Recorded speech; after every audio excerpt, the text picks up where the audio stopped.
Oui, Stéphane, tu es où? Écoute, je crois que je suis pas loin, là, je suis près de ton bureau. Ah, mais tu vois où c'est d'habitude?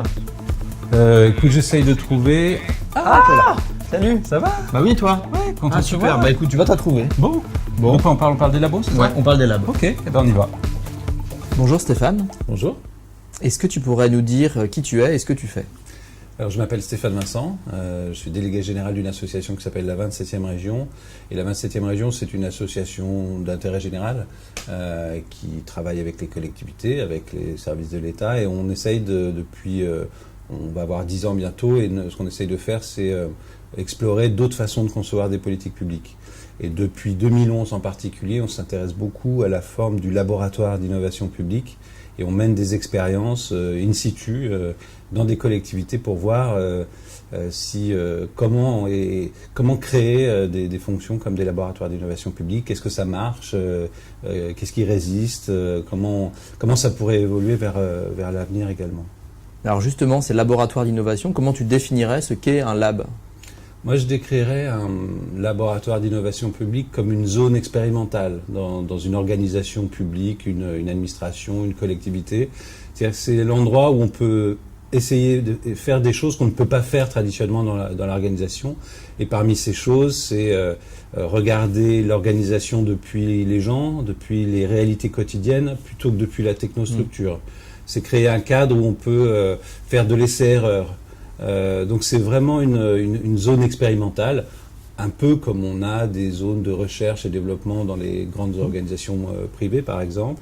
Et puis je dirais que c'est aussi un peu une fenêtre sur l'avenir, parce que c'est quand même des endroits où on teste des choses qui deviendront peut-être la norme dans les organisations publiques de demain. Donc c'est vraiment la zone neutre d'expérimentation.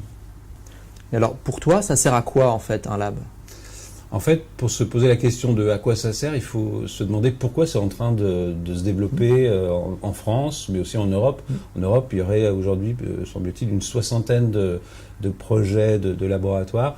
Je pense pour comprendre, il faut se replonger dans l'histoire ancienne et récente de l'administration. Aujourd'hui, ce qu'on peut dire, c'est construire des politiques publiques. Construire des politiques publiques, c'est devenu vraiment compliqué. C'est-à-dire que la société a changé, les gens ont changé. Le regard et la place qu'on accorde aux citoyens dans la fabrique des politiques publiques a changé. Et en fait, je pense qu'on s'est aperçu, tout le monde s'est un peu aperçu, beaucoup de collectivités d'administration se sont aperçues à peu près il y a 10 ans et un peu plus, que peut-être qu'il manquait dans nos administrations des endroits où justement tester des choses différentes et aborder cette complexité. Plutôt que de filer tout de suite vers la solution, peut-être d'avoir des endroits où on est plus réflexif. Donc je pense que la création des labs correspond à un moment où on a réalisé qu'il y avait quelque chose qui manquait dans le puzzle de l'administration. Peut-être qu'il y avait quelque chose qui manquait absolument, qui était une zone de conception créative, de réflexivité, et que voilà, cette pièce, on est en train de la créer. Et je pense que voilà, on est en train de remplir ce manque actuellement. Mais alors, c'est quoi les spécificités d'un lab d'innovation publique? Alors, si on rentrait dans une collectivité ou une administration équipée d'un laboratoire d'innovation, qu'est-ce qu'on verrait? D'abord, on verrait un mix de compétences et de disciplines un peu particulier. C'est-à-dire que on retrouverait d'abord une équipe, un laboratoire, c'est une équipe d'agents. On va retrouver des agents qui viennent plutôt des sciences de gestion, des sciences administratives, on va dire. Mais on va retrouver aussi avec eux des gens qui viennent de disciplines un peu plus exotiques et qui ont pour point commun de s'intéresser énormément aux usages et aux usagers. Et donc on va retrouver des gens qui viennent de la sociologie, on va retrouver des gens qui viennent de l'ethnologie, qui n'est pas très loin mais un peu différent. On va retrouver aussi beaucoup de gens qui viennent du design et de la conception créative. Ce sont des gens qui sont un peu des avocats des usagers et qui vont amener aussi une capacité à faire du test, de l'essai-erreur, de la simulation. On va retrouver aussi dans certains laboratoires, on va retrouver aussi des professions on va trouver des vidéastes, on va retrouver des journalistes. On va retrouver bien sûr des gens du digital, on va retrouver des gens spécialistes de la data. On va retrouver une équipe pluridisciplinaire un peu particulière. On va retrouver, ce qu'on va voir aussi, c'est des modes d'opératoire et des façons d'agir un peu nouvelles. En général, dans les laboratoires, parmi les activités, il y a des activités d'exploration, d'immersion. Les laboratoires, un de leur travail, c'est de partir en immersion dans les problèmes publics, de rentrer dans le souterrain de l'administration et de regarder les choses depuis le quotidien des usagers. On va retrouver aussi des activités de tests et de simulation. On va faire des tests utilisateurs. On va repartir sur le terrain et tester un dispositif public et le mettre à l'épreuve, voir s'il fonctionne. On va retrouver des activités de production de scénarios prospectifs. On va essayer d'imaginer des nouveaux concepts. On va retrouver aussi des activités. Les laboratoires sont souvent sollicités aussi pour faire de la sensibilisation et de l'animation auprès des équipes. Parce que le laboratoire, c'est pas un club d'initiés, c'est fait aussi pour diffuser une culture de l'innovation dans la structure.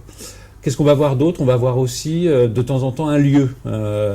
Beaucoup de laboratoires jugent à juste titre que peut-être qu'il faut aussi qu'il y ait un espace qui facilite la coopération, qui soit un endroit neutre où il n'y a pas d'enjeu. C'est-à-dire quand on rentre dans cet endroit, qui peut être un open space par exemple, conçu pour la coopération, dans ces endroits-là, quand on y rentre, on est un peu moins chef de service, on est un peu moins élu, on est tous dans un esprit de coopération. Chacun reprend ses attributs quand il en sort, mais et souvent avoir un lieu qui symbolise ça dans l'administration peut être extrêmement intéressant. Donc voilà le genre de choses qu'on trouvera dans un laboratoire. Et pour toi, c'est quoi les avantages d'un lab d'innovation publique? Qu'est-ce que ça apporte à une administration? Alors, on pourrait dire un laboratoire d'innovation publique, ça aide à produire de nouvelles solutions. Mais en réalité, ça aide peut-être avant à réfléchir à une nouvelle façon de penser les problèmes.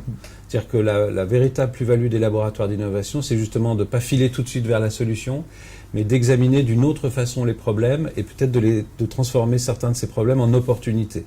Donc les laboratoires sont un peu là pour mettre le doute dans des machines administratives qui tournent et qui filent tout droit. Le laboratoire il est là pour peut-être dire, peut-être qu'on devrait considérer tel problème d'une façon différente et ouvrir d'autres pistes en fait. Parce qu'on peut on peut produire de très très belles solutions de politique publique, mais en face de problèmes mal posés. Le laboratoire est là pour essayer de trouver la bonne façon de rentrer dans le problème et d'imaginer des façons de transformer les problèmes en opportunités. Je dirais que par ailleurs, l'avantage c'est que souvent les laboratoires peuvent jouer un rôle de trait d'union et de médiation entre les usagers de l'administration, les agents eux-mêmes, l'exécutif, les élus. Et souvent, c'est un peu l'endroit où tout ça peut se resynchroniser. Donc ils ont une place, quand ça se passe bien en tout cas, ils ont une place assez centrale. Et est-ce que tu pourrais nous donner un ou deux exemples vraiment intéressants de labs publics? Il y a un laboratoire d'innovation publique qui a de la bouteille maintenant et qui sert un peu de phare pour beaucoup d'autres. C'est le MindLab que le gouvernement du Danemark a créé il y a maintenant 17 ans. Ils vont fêter leurs 18 ans. Pourquoi il est intéressant? Parce qu'il est vraiment, c'est une équipe de 20 agents et designers et sociologues, psychologues et d'autres professions embarqués à bord du gouvernement, financés par 3 ministères, donc ils ont une gouvernance assez claire. Et ce qui est très intéressant, c'est que comme ils ont 17 ans, ils ont vécu plusieurs vies. Et ils ont vécu des crises, ils ont vécu les changements d'équipes ministérielles, de majorité, ils ont survécu. Et ils ont d'ailleurs publié des éléments permettant de voir les différentes vies qu'ils ont vécues. La première année où ils sont là pour faire leurs preuves, la deuxième où ça y est ils l'ont fait, mais il faut gagner les cœurs d'autres ministères et d'autres directions. Donc c'est très intéressant de voir que les labos en fait c'est des trajectoires et qui bougent au cours du temps. S'ils bougent pas, c'est pas très bon signe.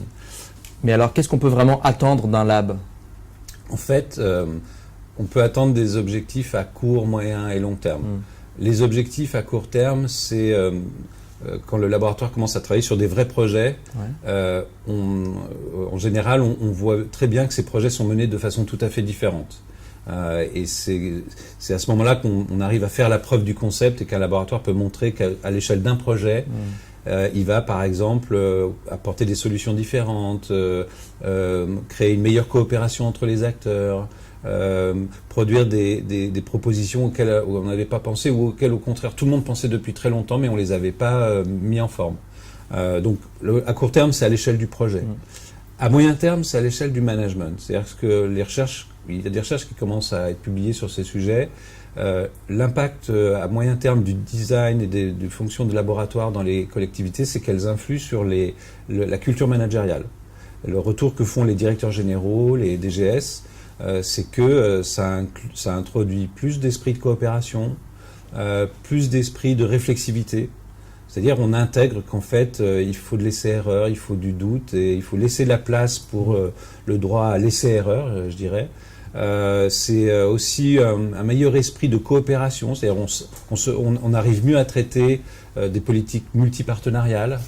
Donc on commence à voir que c'est en train de faire pivoter la culture du management. À long terme, ce qu'on commence à montrer les travaux des chercheurs, c'est que quand ça se passe bien en tout cas, ça peut carrément transformer la gouvernance de l'administration ou de la collectivité. C'est-à-dire, là cette fois c'est un changement plus systémique. Le fait qu'on ait tout recentré en repartant des usagers, à la fois les agents, les citoyens, fait changer, rend beaucoup plus systémique le travail de l'administration. On a une vision, on arrive à naviguer de l'amont à l'aval beaucoup plus facilement. Il y a une plus grande mobilité. Alors en revanche, c'est pour les directeurs généraux qui doivent construire des projets d'administration, c'est beaucoup plus itératif. C'est-à-dire qu'on peut moins raconter comment va fonctionner l'administration. Ça va être quelque chose de plus expérimental. C'est ce qu'on commence à voir. Mais en tout cas, c'est une nouvelle gouvernance orientée autour des citoyens, des usagers, qui peut faire pivoter l'ensemble de l'administration. Mais alors, pour toi, c'est quoi les problèmes majeurs auxquels sont confrontés les labs ? Alors, en fait, les laboratoires, le laboratoire, c'est quand même un objet assez particulier et un peu fragile. Donc, il y a plusieurs écueils qui attendent les laboratoires. D'abord, il faut savoir qu'il y a environ un échec sur deux. C'est-à-dire qu'il tout ça est quand même encore émergent et on commence à mieux comprendre comment créer des dispositifs comme ça, mais il y a des vrais écueils. Parmi les écueils, il y a l'effet de communication, c'est-à-dire on crée le laboratoire comme une campagne de communication en faveur de l'innovation, mais en réalité, personne n'a l'intention de réellement changer les choses, donc on est plus dans les apparences. Le deuxième écueil, c'est, j'appelle ça la satellisation, c'est-à-dire que ça se passe plutôt bien, mais c'est un club d'initiés. Et donc, à la fois, ça part un peu en orbite de l'administration, ça se crée beaucoup d'ennemis parce que tout le monde regarde ça en disant « mais on comprend pas ce qu'ils font ». Donc, il y a un risque souvent de satellisation. Il y a un troisième risque qui est l'indifférence. Ça produit des choses sympathiques mais qui font pas mal, et donc comme elles dérangent personne, tout ça reste de l'innovation pour l'innovation, donc ça ne provoque la colère de personne, et ça c'est pas très bon signe. C'est aussi dans la résistance que se font les choses. Il y a des écueils dans la mise en œuvre, c'est-à-dire que les laboratoires sont assez bons pour réinterroger le problème, inventer des nouveaux scénarios. Ce qui reste toujours très difficile, c'est la mise en œuvre après. C'est-à-dire que ce qui est très dur, c'est de mettre en œuvre les solutions qui ont été préconisées. Il y a un autre écueil qui est le manque de moyens. On confond souvent les laboratoires comme sujet de coût et les laboratoires comme sujet d'investissement. Là aussi, tous les observateurs et les chercheurs disent qu'il faut considérer ces structures-là comme des sujets d'investissement. Si vous n'investissez pas, vous n'aurez pas de retour. Et puis je terminerai, il y a un risque de fétichisme aussi autour des labos, c'est-à-dire qu'il faut avoir son labo aujourd'hui. Or, il y a plein de collectivités, françaises, par exemple, qui n'ont pas, dans les termes, un laboratoire, mais en fait qui agissent déjà comme des laboratoires. Elles font de la recherche utilisateur, elles font de l'essai-erreur, et elles appellent ça labo. Donc il faut se dire, voilà, comment on fétichise pas, comment c'est pas un nouveau fétiche des innovateurs. Et pour finir, si tu avais un ou deux conseils à donner à des agents qui veulent monter un laboratoire ? Alors, je pense que d'abord, il ne faut pas fanfaronner. C'est-à-dire qu'il faut démarrer un peu sous le radar. Et de toute façon, on ne décrète pas un laboratoire. Donc, il faut commencer par faire des tests, expérimenter les méthodes des laboratoires à l'échelle de petits projets, puis de plus gros. Et en fait, on devient laboratoire. Je dirais ensuite qu'il faut être collectif. beaucoup de laboratoires se créent sans les agents. Quand ils ne se créent pas aussi sans les usagers. Donc comment on crée des laboratoires de façon coopérative et nous on pense même que ce sont les agents qui doivent créer les laboratoires. C'est-à-dire qu'il faut équiper, outiller, faire de l'empowerment avec les agents pour que ce soit eux-mêmes qui inventent le laboratoire. Une troisième chose, c'est bien se dire, en fait, il faut être cohérent. Un laboratoire, c'est de façon consubstantielle une démarche expérimentale. Donc il faut le créer de façon expérimentale, sinon il y a quelque chose qui cloche. Donc il faut il faut considérer qu'un laboratoire c'est plus un processus expérimental qu'une institution ou un nouveau département. Donc il faut construire un protocole d'expérimentation, il faut construire une démarche expérimentale et construire le labo sur un mode essai-erreur. Et enfin, je dirais, à chaque administration son laboratoire, et en particulier, je pense que les trajectoires, et chaque administration doit se construire sa propre trajectoire en fonction de ses contraintes, de sa taille, de son périmètre de politique publique. Et donc, normalement, on devrait, si les choses se développent de ce côté-là, on devrait avoir des laboratoires tout à fait différents et des trajectoires tout à fait différentes d'une collectivité à une autre, et ce sera normal. Merci Stéphane. Merci à toi.